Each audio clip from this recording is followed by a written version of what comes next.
Siempre me ha intrigado cómo tanta gente busca fórmulas mágicas para enriquecerse, cuando los códigos más poderosos siempre han estado ante nosotros, escritos hace milenios en la Torá. Resulta casi irónico pensar que lo que el mundo moderno llama un secreto, mi pueblo siempre lo ha considerado un pilar fundamental. No comprendí la prosperidad leyendo libros de autoayuda, ni siguiendo a gurús. La comprendí estudiando textos antiguos, repletos de símbolos, ritmos y principios que moldearon generaciones enteras de personas prósperas. Y cuanto más profundizo en estos códigos, más me doy cuenta de que no solo crean millonarios, sino personas capaces de mantener la riqueza sin perder su esencia. La verdad es que estos códigos no se enseñan en las escuelas, no aparecen en los titulares, no se oyen. Viven silenciosamente entre las letras, entre las historias, entre los rituales. Y pasé buena parte de mi vida pensando que la prosperidad dependía del esfuerzo, hasta que comprendí que el esfuerzo sin sabiduría se convierte en agotamiento. Fue la Torá la que me mostró lo contrario, que hay un camino, un mapa, una alineación, que hay un orden sagrado que lo sustenta todo, y cuando empecé a seguir ese orden, mi realidad simplemente cambió. Recuerdo el momento exacto en que comprendí que estos códigos no eran metáforas, sino estructuras. Cada letra portaba una intención, cada número, energía, cada carácter, una clave. Y esa comprensión transformó mi forma de vivir, trabajar y tomar decisiones. La Torá no solo me brindó conocimiento, me dio visión, me dio una nueva perspectiva para ver la prosperidad. Y cuando esa perspectiva encajó, todo empezó a tener sentido. Hablo con vehemencia sobre estos códigos porque conozco el impacto que han tenido en mi camino. Me hicieron dejar de luchar contra la vida y empezar a fluir con ella. Me enseñaron que la prosperidad no es un destino, sino una armonía. Y que quien aprende a leer estos códigos de la Torá comienza a forjar una vida sustentada no en el esfuerzo ciego, sino en la sabiduría ancestral. Una vida donde lo invisible obra a tu favor, incluso cuando lo visible aún parece guardar silencio. Y al revelar estos 7 códigos, siento como si abriera el pergamino de mi propia historia, no como alguien que lo sabe todo, sino como alguien que ha decidido caminar dentro de una verdad que abarca siglos, una verdad que transforma, una verdad que sostiene. Y por eso existe este video, para sacar a la luz lo que siempre estuvo escrito para aquellos que tenían ojos para ver. Si este conocimiento te resuena a lo largo del video, comenta con la frase que más te conmueva y suscríbete al canal para recorrer este camino conmigo. Siempre he sentido que hay una fuerza silenciosa detrás de cada decisión que tomo, casi como si la Torá susurrara caminos que aún no he visto. Al estudiar las primeras letras del texto sagrado, comprendí que ninguna está ahí por casualidad. Cada trazo lleva una dirección, una alineación invisible, y de alguna manera esta alineación moldea no solo mi espíritu, sino también mi relación con el mundo material. Es como si la prosperidad fuera consecuencia de comprender este mapa oculto. Y cada vez que lo releo, se revela algo nuevo, como si el destino se reescribiera ante mis ojos. Con el tiempo, comprendí que el pueblo judío prospera no por su fuerza física, sino por la fortaleza de su conciencia. La Torá enseña que todo comienza en la mente, y la mente crea el mundo exterior. Fue entonces cuando entendí que mi situación financiera no era cuestión de azar, sino un reflejo de mis creencias internas. Cada vez que modifico una creencia, el mundo exterior se reorganiza como un tablero de ajedrez. Y en este proceso, comprendí que la riqueza no empieza en el bolsillo, sino en el alma. Es un código espiritual disfrazado de racionalidad. Al profundizar en los comentarios antiguos, especialmente los de Rashi y Rambam, me di cuenta de que hablaban de prosperidad de una manera completamente distinta a como lo había aprendido en la vida moderna.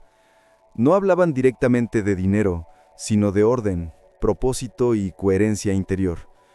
Y cuando se establece esa coherencia, el mundo material responde, casi como si esperara una orden. Ese es el primer código. Alinear la intención con la acción.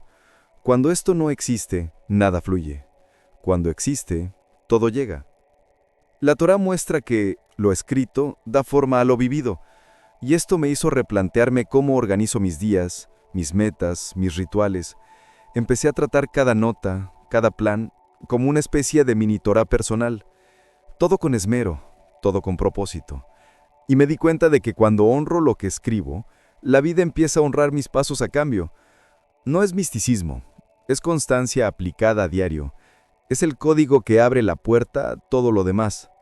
Y al relacionar esta comprensión con mis decisiones, siento que este primer código es la base de una vida próspera. Sin él, los demás no puedan sostenerse.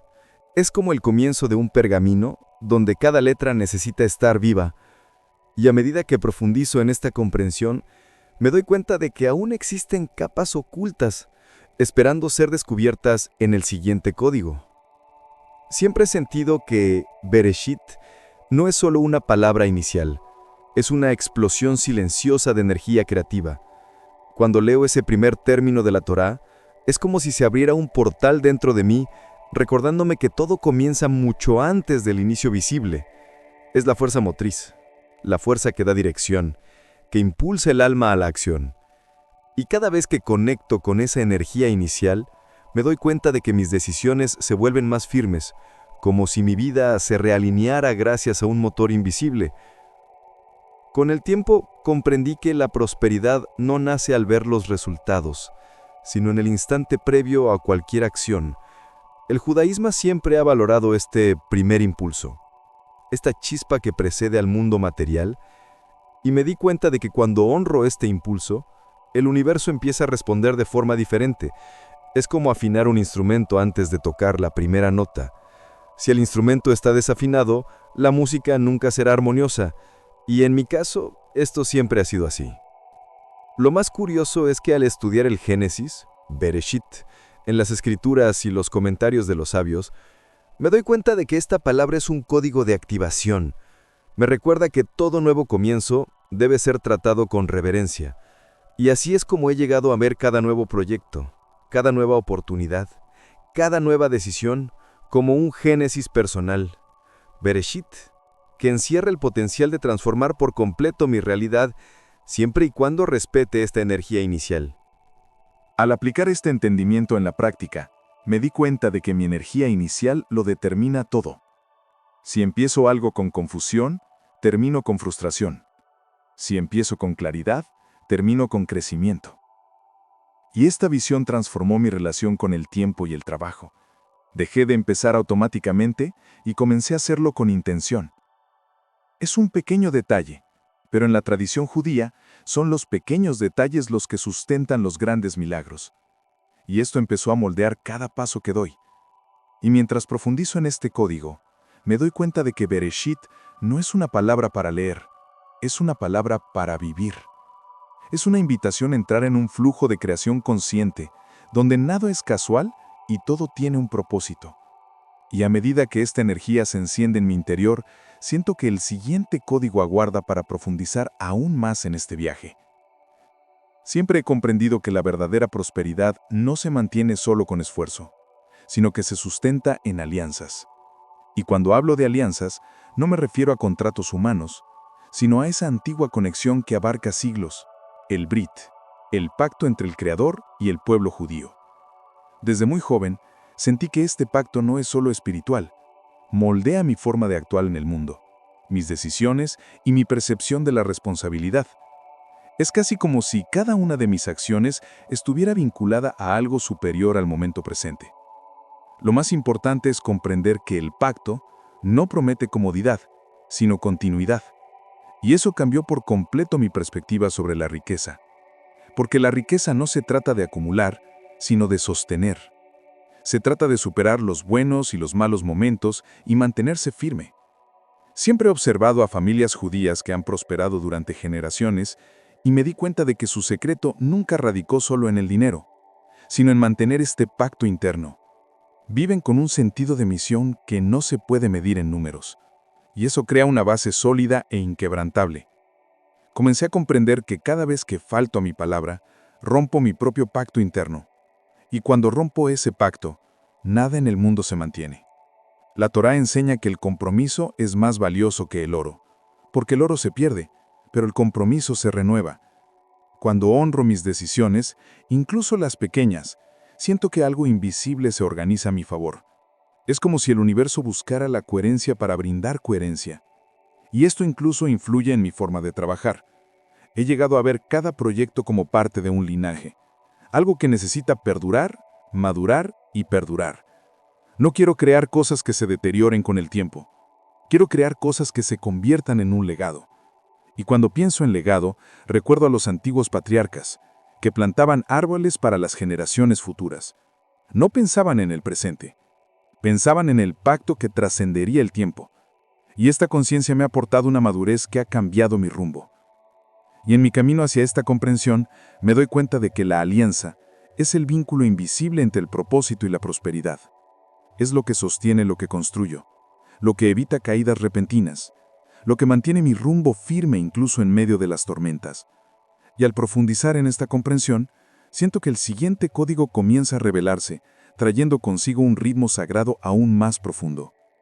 Siempre he tenido la sensación de que el número 7 no es solo un número, es un pulso, un latido espiritual que organiza toda la creación. Cuando estudié la Torá por primera vez, comprendí que nada relacionado con el 7 ocurre por casualidad. Los días de la creación, los ciclos de la tierra, el ritmo del descanso, el conteo de las semanas, todo sigue este ritmo sagrado. Y cuando comencé a aplicar este ritmo a mi vida, me di cuenta de que mis proyectos empezaron a fluir como si, por fin, estuvieran alineados con un reloj superior al mío. Lo más impresionante es comprender que el judaísmo no utiliza el número 7 como superstición, sino como una forma de ingeniería espiritual. Los sabios siempre enseñaron que la prosperidad no se trata de apresurarse, sino de respetar los ciclos. Y cuando lo entendí, dejé de intentar acelerar las cosas y comencé a honrar las estaciones. El descanso se convirtió en estrategia, las pausas en construcción, el silencio en expansión. Y fue entonces cuando mi vida financiera dejó de ser una montaña rusa y se convirtió en un viaje constante, casi coreografiado. Con el tiempo comencé a usar el número 7 como referencia práctica. 7 días para planificar, 7 semanas para desarrollar, 7 meses para consolidar. Y curiosamente, este ritmo me aportó estabilidad emocional. Fue como si, por fin, comprendiera que la riqueza no nace del caos, sino del ritmo. Y me di cuenta de que el pueblo judío siempre ha prosperado porque aprendió a actuar en el momento oportuno, sin ansiedad ni desesperación, sino con confianza en el proceso. Y al profundizar en este estudio, descubrí que el número 7 simboliza plenitud, pero no cierre. Cierra un ciclo para dar paso al siguiente, como diciendo, he terminado una parte, ahora me preparo para una más importante. Esto me enseñó a soltar lo que ha terminado, sin miedo, sin apego, porque cuando respeto el final de un ciclo, le doy espacio al siguiente para que llegue con más fuerza. Y esta comprensión cambió mi forma de invertir, de trabajar e incluso de descansar. Y al adentrarme en este misterio, comprendo que el 7 es una clave que desvela ritmos ocultos en el mundo físico y espiritual. Organiza mi energía, mis planes, mi paciencia. Y al seguir esta brújula que ha vibrado desde la creación, siento que el siguiente código comienza a palpitar, listo para revelar el poder oculto de la palabra y la mente. Siempre he comprendido que en la tradición judía, la palabra no es solo sonido, sino construcción. Al entender que el mundo se creó a través de las palabras, comencé a examinar con mayor detenimiento todo lo que digo. No hablo poéticamente, hablo literalmente. La Torá muestra que cada frase conlleva una fuerza invisible capaz de moldear el entorno, las oportunidades e incluso el destino. Y al aplicar esto a mi vida, me di cuenta de que mis palabras me llevaban a lugares que mi mente no siempre comprendía, pero que mi espíritu ya había elegido. Con el tiempo, empecé a darme cuenta de cómo ciertas expresiones me limitaban. Cuando decía, es imposible, es difícil, no puedo hacerlo, parecía que toda mi vida se regía por esas afirmaciones. Solo cuando empecé a sustituir esas frases por palabras más acordes con el crecimiento, las cosas empezaron a cambiar. Empecé a decir, estoy aprendiendo, estoy evolucionando, me estoy acercando. Y entonces, de repente las puertas que estaban cerradas empezaron a abrirse. No por arte de magia, sino por mi mentalidad. Es el código que hace tangible lo invisible. Lo más curioso es cómo el pueblo judío considera la palabra como algo sagrado. No hablan por hablar, no hacen promesas por hacerlas. Cada palabra es un pilar espiritual, Y cuando empecé a comprender esto, me di cuenta de que mi mente se alineaba con la misma fuerza que guía mi boca. Me volví más consciente de lo que digo, pero también más responsable, porque entendí que lo que sale de mi boca regresa a mí en forma de realidad. Las palabras son una inversión, y toda inversión tiene su recompensa. Esta comprensión transformó mi forma de vivir. Antes de cualquier reunión o decisión, preparo mi discurso porque sé que define el camino que voy a seguir. Y en la práctica, esto me aportó claridad. Dejé de hablar desde el miedo y empecé a hablar desde la visión. Dejé de hablar de lo difícil y empecé a hablar de lo que estoy construyendo. Y este cambio, por simple que parezca, reorganizó mi energía y mi rumbo de una forma que jamás imaginé. Y a medida que profundizo en esta comprensión, me doy cuenta de que la palabra no solo crea, sino que también abre espacio para el fluir del dar y el recibir.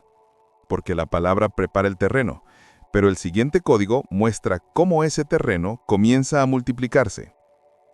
Siempre comprendí que en el judaísmo, la prosperidad nunca se trató de acumular, sino de circulación.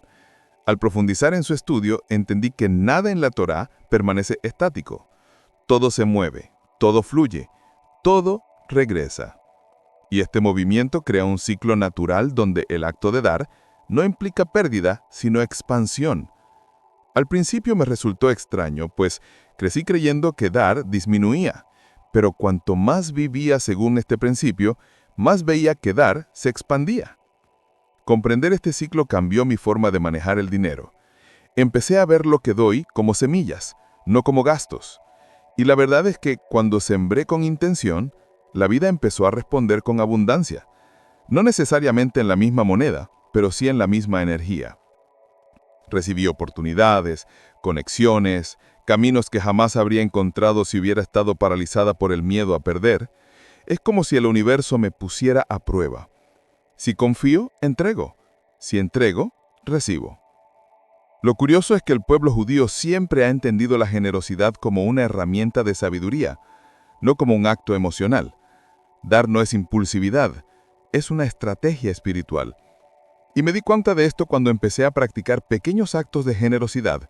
No eran grandes cantidades, sino gestos constantes. Y esta constancia creó un ritmo en mi vida. Era como si abriera pequeñas ventanas a la prosperidad cada vez que extendía la mano, ya fuera física o metafóricamente. Y este proceso empezó a transformar no solo mi visión, sino también mi carácter. Esta ley me enseñó a desapegarme de los números y conectar con mi propósito. Al dar, recuerdo quién soy. Al recibir, recuerdo que no estoy sola. Y este equilibrio me brindó una ligereza que antes desconocía. Dejé de ver el mundo como un lugar de escasez y comencé a verlo como un campo fértil. Cada acto de generosidad se convirtió en una señal al universo. Estoy lista para más porque ya sé cómo multiplicar lo poco. Y esto transformó mi relación con todo lo que toco.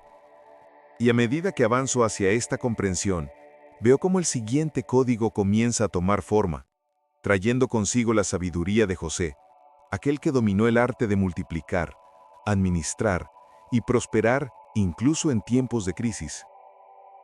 Siempre me ha impresionado cómo José logró prosperar en los extremos opuestos de la vida, tanto en el palacio como en la cárcel. Y cuanto más estudio su historia, más me doy cuenta de que su riqueza no fue fruto de la suerte, sino de su capacidad para organizar el caos. José veía patrones donde otros solo veían confusión. Transformó el desorden en dirección. Y al aplicar esta visión a mi propio camino, comprendí que la gestión no consiste en controlarlo todo, sino en organizar lo que importa y desprenderse de lo que no te beneficia. La mayor virtud de Yosef siempre ha sido su capacidad de anticipación. No esperaba que llegara la crisis para prepararse.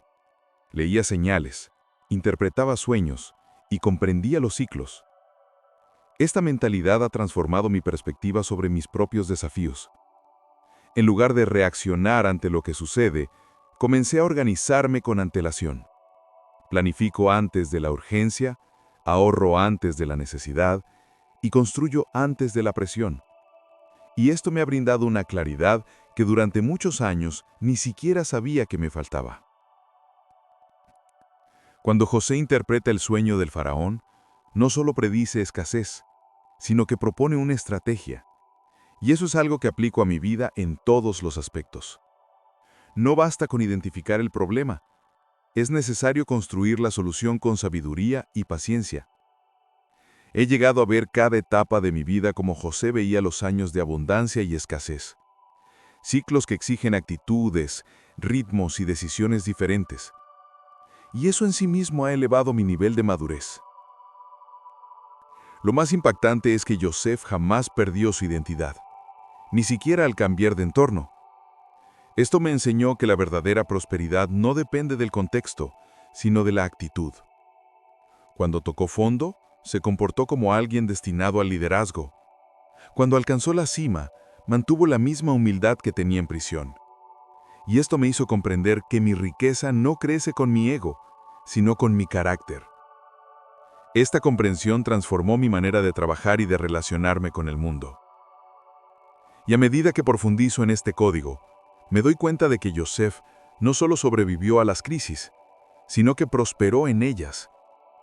Y esta capacidad abre el camino al siguiente código, el que surge del silencio del desierto, donde las decisiones se fortalecen y los caminos se revelan. Siempre he sentido que el desierto no es solo un lugar físico en la Torá, sino un estado interior. Cada vez que estudio la trayectoria del pueblo judío durante esos 40 años, me doy cuenta de que ese silencio no era un castigo, sino una preparación. El desierto era el espacio donde las identidades se consolidaban, donde el ruido del mundo se desvanecía para que la voz interior pudiera finalmente expresarse. Y esto me hizo replantearme el valor de mis propias pausas. Descubrí que a menudo mi prosperidad no nace cuando corro, sino cuando me detengo. Con el tiempo, empecé a comprender que cada decisión importante en mi vida debía pasar por mi desierto personal.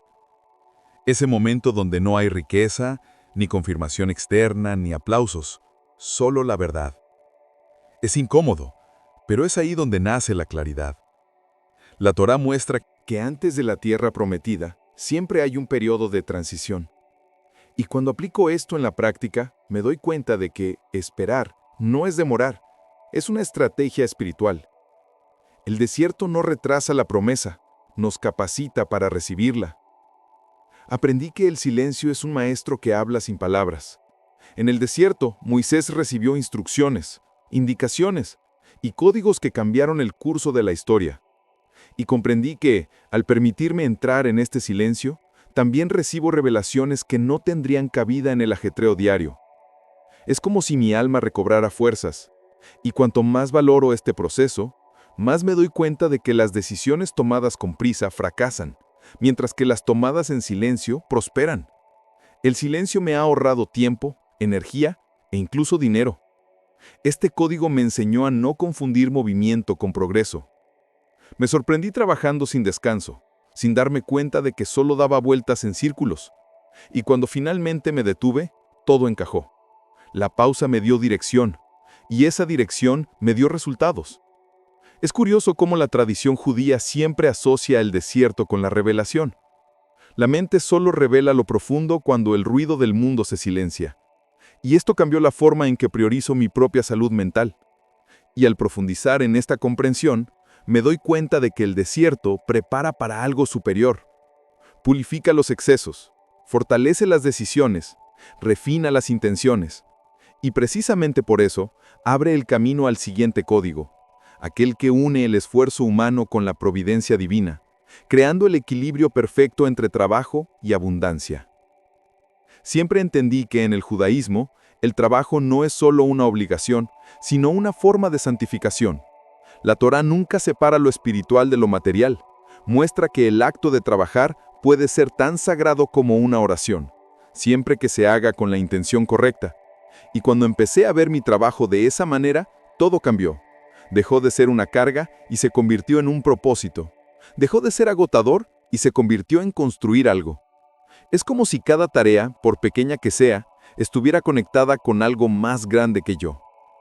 Aprendí que el esfuerzo, por sí solo, no garantiza la prosperidad. Lo que abre puertas es el esfuerzo alineado con un propósito. Es cuando trabajo conscientemente, cuando pongo intención en lo que hago, cuando entiendo por qué lo hago. Y esto me brindó una dignidad que jamás imaginé. Comprendí que cuando el trabajo se realiza con dedicación, atrae oportunidades que el esfuerzo aislado jamás podría lograr.